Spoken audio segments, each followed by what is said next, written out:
فَلَنَسْأَلَنَّ الَّذِينَ أُرْسِلَ إِلَيْهِمْ وَلَنَسْأَلَنَّ الْمُرْسَلِينَ.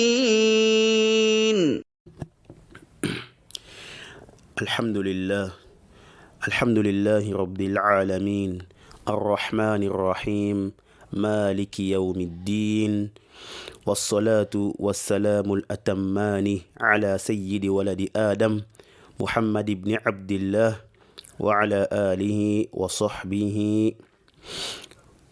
ومن تبعهم بإحسان إلى يوم الدين أما بعد. Alors ceci est notre 32e cours relatif à l'explication du célèbre poème d'Al-Bayquni intitulé Al-Manzoumatul Bayquniyya fi ilm mustalah al-hadith. Naam. Alors dans cet audio-là, nous allons voir bi'idhnillahi ta'ala une nouvelle catégorie de hadith qui est appelée quoi? Al-Munqati'. Naam. Donc ceci est une nouvelle terminologie que nous allons étudier bi'idhnillahi ta'ala. Naam. Alors l'auteur dit il dit dans le 17e vers وَكُلُّ مَا لَمْ يَتَّصِلْ بِحَالِ إِسْنَادُهُ مُنْقَطِعُ الْأَوْصَالِ. Il dit et tout ce qui n'est en aucun cas rattaché, sa chaîne est alors interrompue. Ou si vous voulez, coupée. طيب.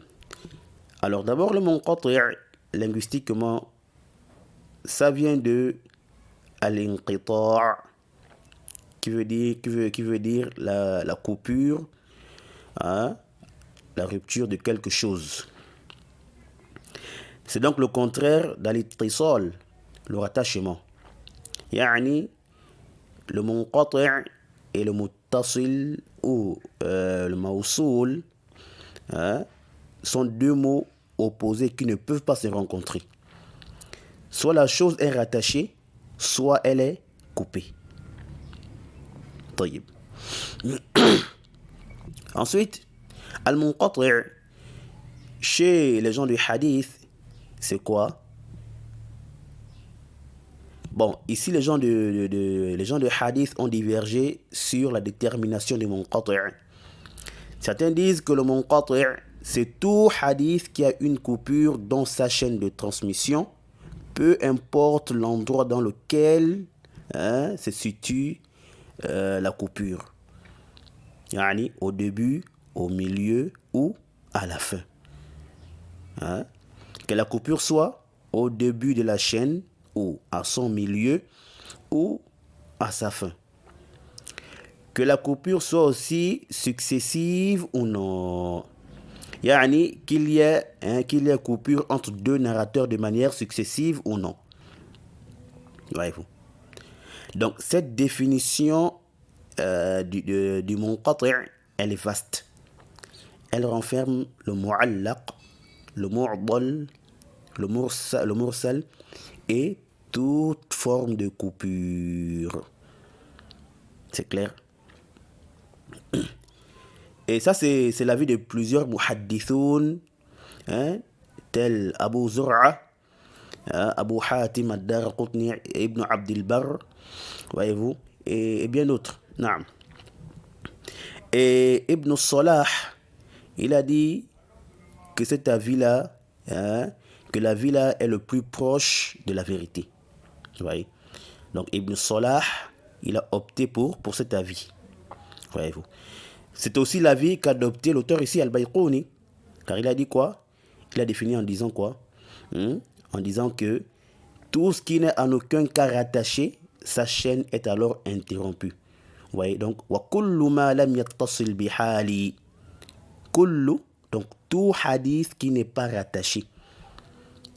Et peu importe la manière, hein, qu'il est coupé. Yani, peu importe la forme de coupure que cette chaîne-là contient, hein, alors que cela soit un narrateur, 2, 3 ou plus, ou que cela soit au début, au milieu ou à la fin de la chaîne, tout cela est appelé al-munqati'.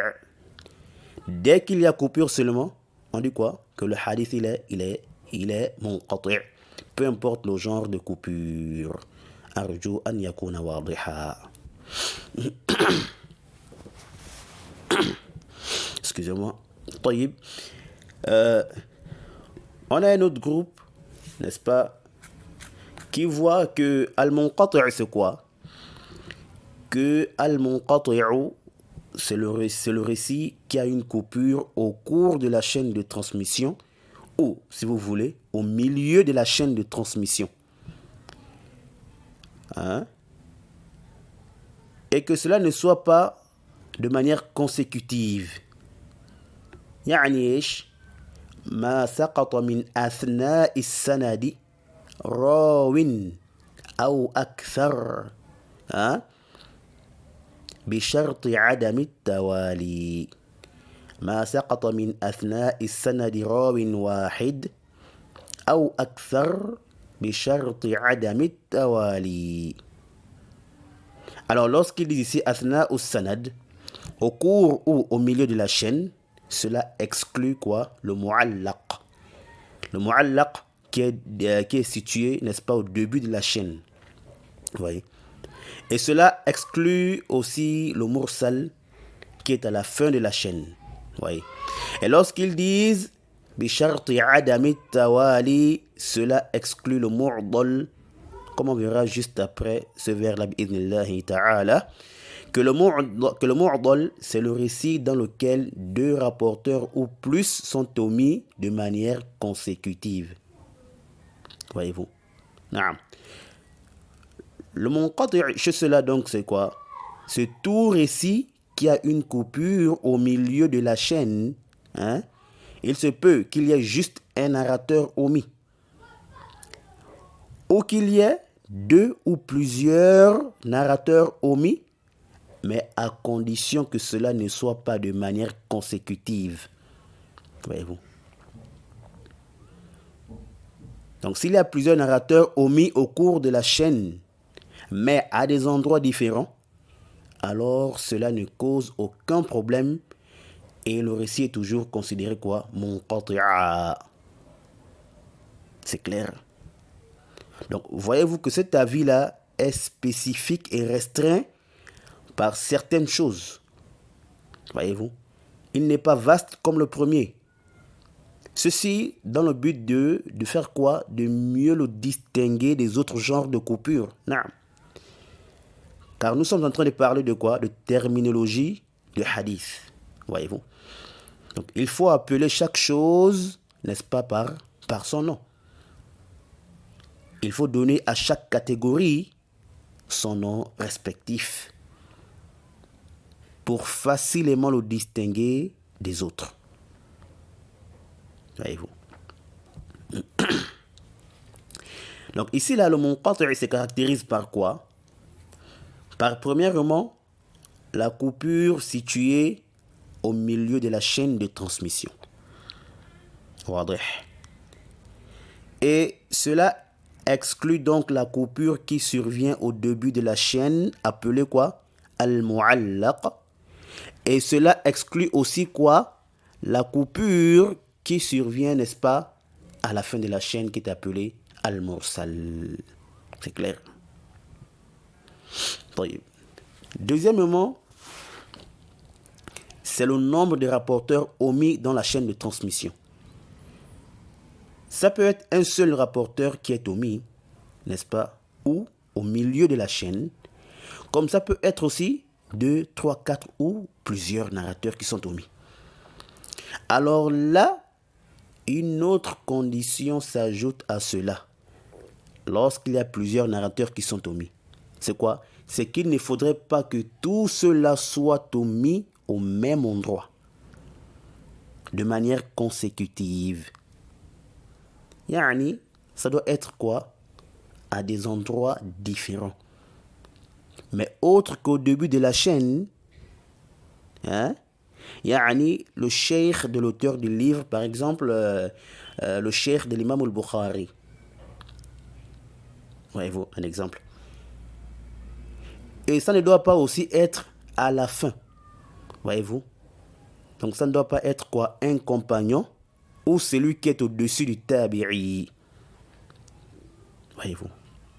Donc, en dehors de ces deux extrémités-là, si on trouve un, deux ou plusieurs narrateurs omis entre ces deux extrémités, un ou plusieurs à des endroits différents, de manière à ce que ça ne soit pas consécutif.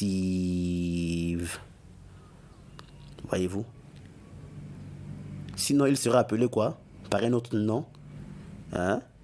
S'ils sautent ou s'ils sont omis de manière consécutive, on va l'appeler quoi? Al-Mu'dal, comme on verra bi'idhnillah ta'ala. Non.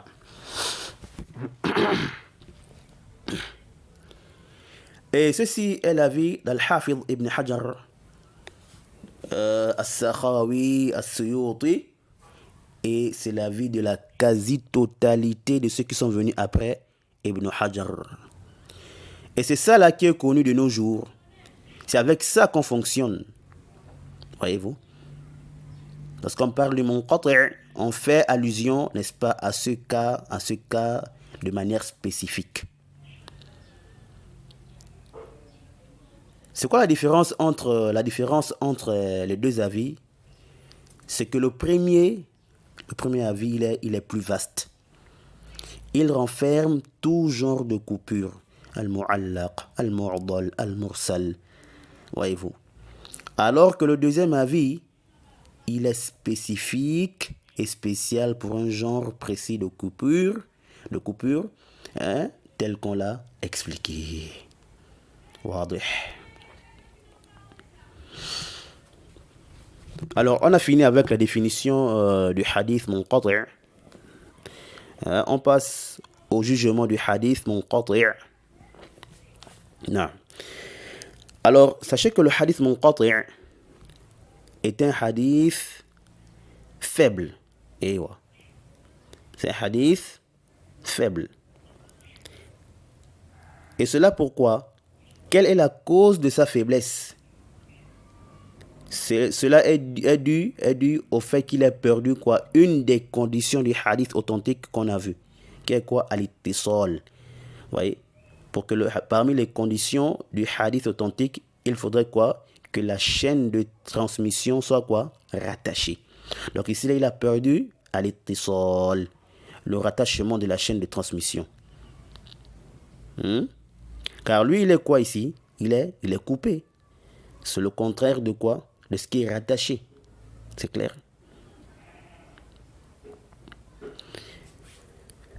Le narrateur qui est omis ici, il est inconnu. On ne connaît pas de qui, n'est-ce pas, il s'agit. On ne connaît ni sa personne, ni qui est-ce. Et on ignore également quoi? Sa situation. Voyez-vous. Raison pour laquelle si le narrateur qui est omis ici là dans la chaîne, s'il vient étant mentionné dans une autre voie, si on trouve une autre chaîne de transmission dans laquelle on mentionne le narrateur omis ou les narrateurs qui sont omis, et on voit qu'ils sont crédibles, alors le hadith est quoi? Est accepté s'il n'y a pas d'autre problème. Mais s'il s'agit des narrateurs ou d'un narrateur faible, alors le hadith reste quoi? Il reste faible.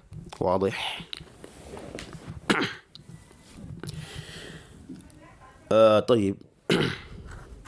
Ensuite, sachez qu'à l'inqita', la coupure est de deux catégories, comme on a vu dans le mursal. La première, c'est quoi? Al-inqita' al-jali, la coupure claire. C'est-à-dire quoi? Que dès que tu vois la chaîne de transmission, tu t'aperçois tout de suite de la coupure entre tel et tel rapporteur.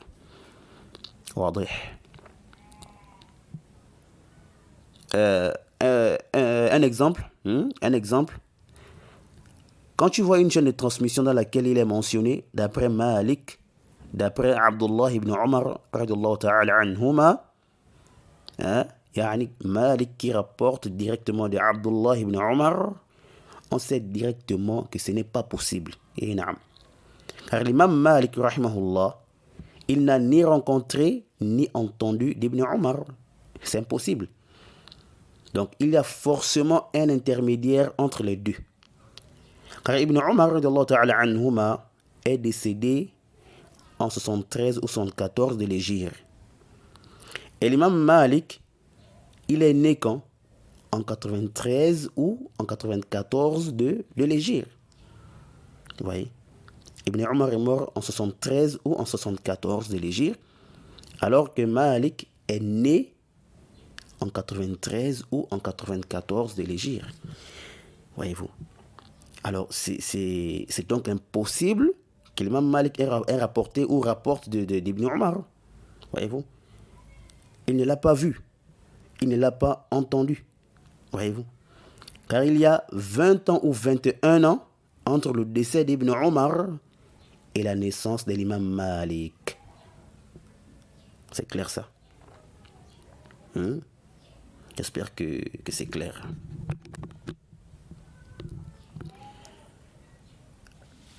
Alors, deuxièmement, nous avons ce qu'on appelle al-inqita' al-khafi, la coupure cachée. Comme on a expliqué dans le mursal al-khafi, la chaîne, en apparence, elle est attachée, alors qu'en réalité, le narrateur n'a pas entendu de celui d'après qui il rapporte. Voyez-vous? Bien qu'ils se soient rencontrés, mais quand on regarde après étude de la chaîne, on se rend compte que en réalité, la chaîne, elle est quoi? Elle est coupée, elle n'est pas rattachée. Ou encore, il rapporte d'une personne de son époque, donc son contemporain, qu'il n'a pas rencontré. Voyez-vous? Il rapporte de son contemporain qu'il n'a pas rencontré. Et je crois qu'on a expliqué cela dans le mursal. Ouais. Donc c'est quoi ici la coupure cachée? On a dit c'est une chaîne qui est en apparence rattachée, alors qu'en réalité le narrateur n'a pas entendu de celui d'après qu'il rapporte, bien qu'il se soit rencontré, ou il rapporte d'une personne de son époque, yani celui qui est son contemporain, qu'il n'a pas rencontré. C'est clair?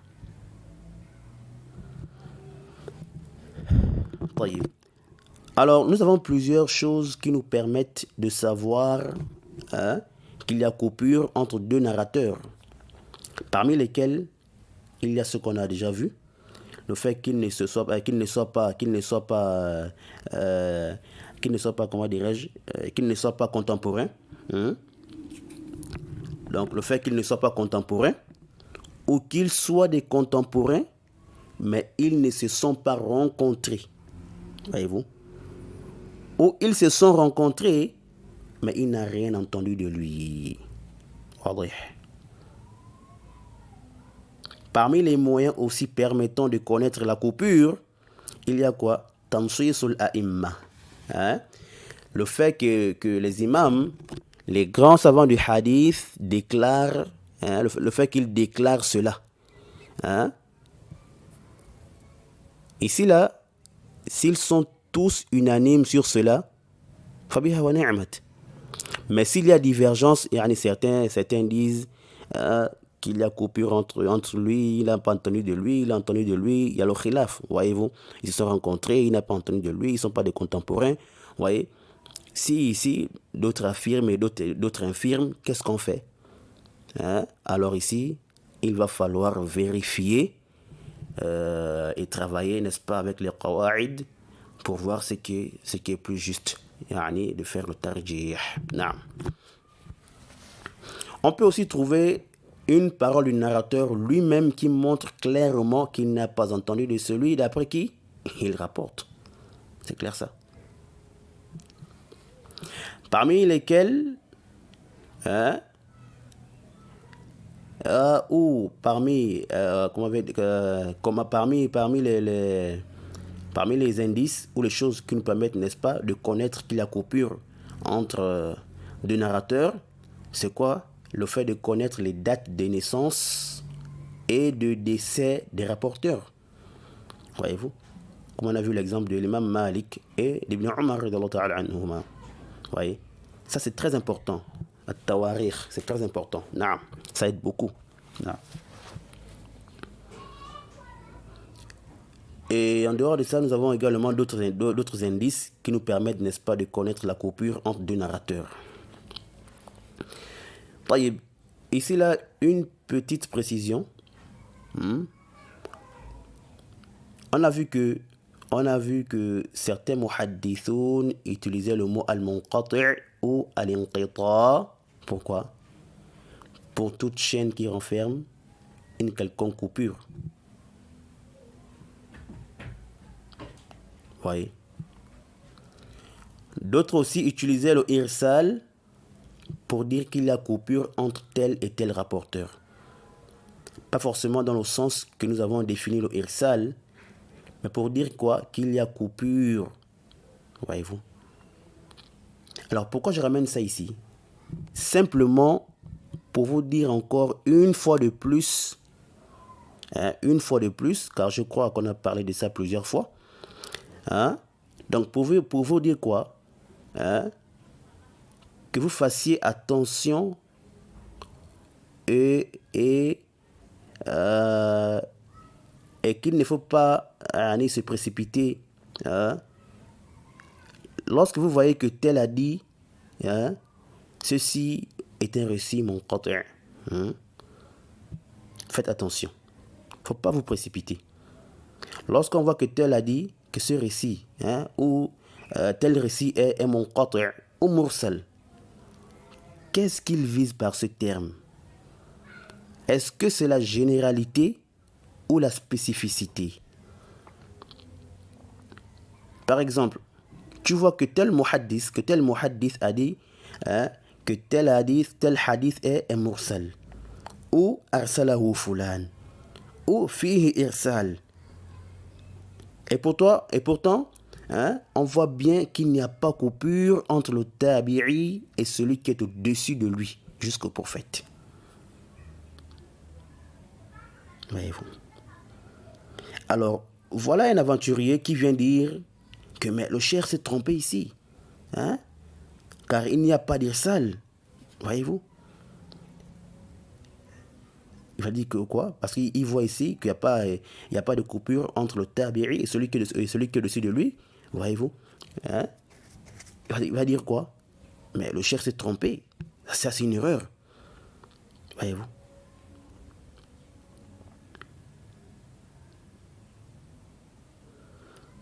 Alors, voyez-vous que celui-là,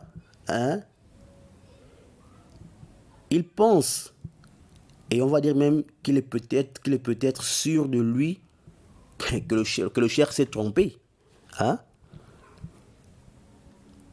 Alors qu'en réalité, c'est lui qui est en erreur. Car le cheikh ne vise pas le sens qu'il pense. Mais le cheikh vise plutôt qu'il y a coupure et non le irsal. Vous voyez? Le cheikh vise par le irsal le sens général et non le sens spécifique. D'où vient l'importance de connaître quoi? Les istilahat, les terminologies des ulama. Ils peuvent parfois utiliser des mêmes termes, mais pas pour désigner forcément la même chose. Vous voyez? Et ça, ce n'est pas seulement dans la science des hadiths. Là, ceci est valable pour toutes les sciences de manière générale. Et c'est très important de connaître cela. De connaître le style, le usloub des ulama, les terminologies, et même leur usul. Voyez-vous? Leurs usul sur lesquels ils se basent et autres. Ça là, c'est très important, ya ikhwa. C'est très important. Donc, faites attention. Taïb. Alors, on va terminer ce cours-là avec une question, ou, si vous voulez, on peut encore appeler ça quoi? Un exercice. Non. C'est quoi? Alors, Faites une comparaison entre le munqati' et le mursal. Voici la question. Faites quoi? Une comparaison entre le munqati' et le mursal. Voici donc la question. Alors, on a fini avec l'essentiel sur le munqati'. Walhamdulillah. هذا والله تعالى أعلم وصلى الله وسلم على نبينا محمد وعلى آله وصحبه وسلم تسليما مزيدا.